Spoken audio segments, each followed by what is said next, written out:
J'ai surtout eu ce que j'appelle une inspiration. J'ai eu la bénédiction de penser à un concept que je pensais novateur et qui s'est révélé par la suite novateur, celui du Kuli Dagoli qu'il fallait moderniser. Je me suis fait la réflexion de savoir pourquoi est-ce que le Kuli, aliment extrêmement consommé au Bénin et dans la sous-région sous d'autres appellations et d'autres formes, était plus ou moins délaissé, avait une mauvaise image parce que beaucoup de gens consomment, mais on n'aime pas l'avouer, c'est un peu comme si on a honte. C'est un aliment, un produit qui avait perdu ses lettres de noblesse. Et je me suis dit, il faut le moderniser. Il faut lui donner une image plus esthétique, plus sympathique. Il faut qu'il soit plus pratique également.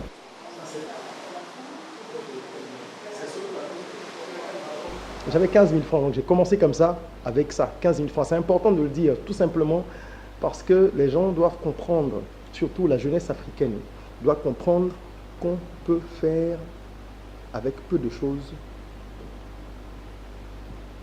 de grandes choses. Ça ne veut pas dire que je n'ai investi que 15 000 jusqu'à aujourd'hui. Mais j'ai démarré avec ce que j'avais, là où j'étais, et j'ai fait ce que je pouvais. Si je devais attendre d'avoir les moyens qu'il me fallait pour développer le produit tel que je l'imaginais à l'époque, je n'aurais jamais commencé. J'ai juste acheté des bouteilles. Nous avons lavé ces bouteilles-là, nous les avons séchées sur ma terrasse. Je venais de louer un appartement où j'avais mes bureaux, dans le salon, que j'avais scindé en deux. On a fait le logo de Kuli Dagoli, on a imprimé sur une petite imprimante, on a acheté de la colle d'écolier, pam pam, on a apposé sur les bouteilles et on a rempli les bouteilles. Et voilà, Kuli Dagoli était né. On m'a dit, mais tu es fou, tu vas vendre du Kuli. Qu'est-ce que c'est que cette idée? Et il a fallu justement que je m'accroche à mon rêve et à mon ambition.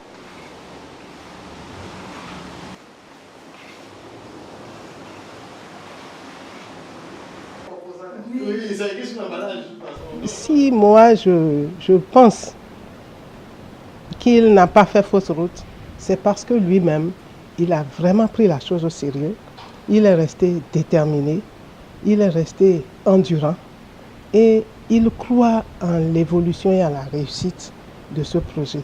Donc, nous avons été amenés à croire en lui aussi, par tout ce qu'il faisait et par les résultats que nous sommes en train de constater. Son endurance, sa détermination, comme je l'ai dit tout à l'heure, et sa foi en ce projet. Et c'est ça qui fait que moi aussi, j'ai accepté de l'accompagner dans cette aventure. Je ne sais pas si ou bien ce n'est plus le même gérant. Tu reverras, non? Optimisation de coûts. Je voudrais exhorter les jeunes à être créatifs et à être audacieux, à commencer sans hésitation quelque chose de nouveau ou quelque chose qui existe et qu'ils peuvent moderniser, améliorer. On ne peut pas s'attendre au succès dès les premiers pas. On trébuche, on se relève, on persévère et on arrive forcément à un bon résultat.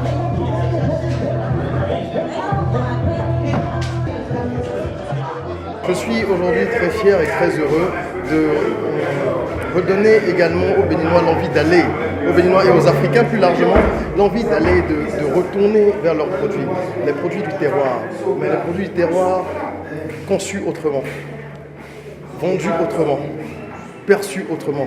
C'est notre travail, c'est notre défi, la tradition revisitée, c'est notre slogan et c'est un challenge qui n'est pas facile à relever, c'est un challenge qui est grand, mais nous y croyons, nous avons la foi. Un entrepreneur ne fait pas la course avec les autres. Un entrepreneur fait la course avec lui-même. Et comme je dis, il ne faut pas être dans la comparaison avec les autres, mais dans la perfection de soi. Chaque jour, vous devez vous dire que vous avez la possibilité de vous rapprocher de votre rêve et de l'accomplissement de ce rêve-là, de ce dernier. Si vous avez cette conviction et que vous aimez ce que vous faites, vous vous lèverez, vous affronterez les difficultés, vous finirez par réussir.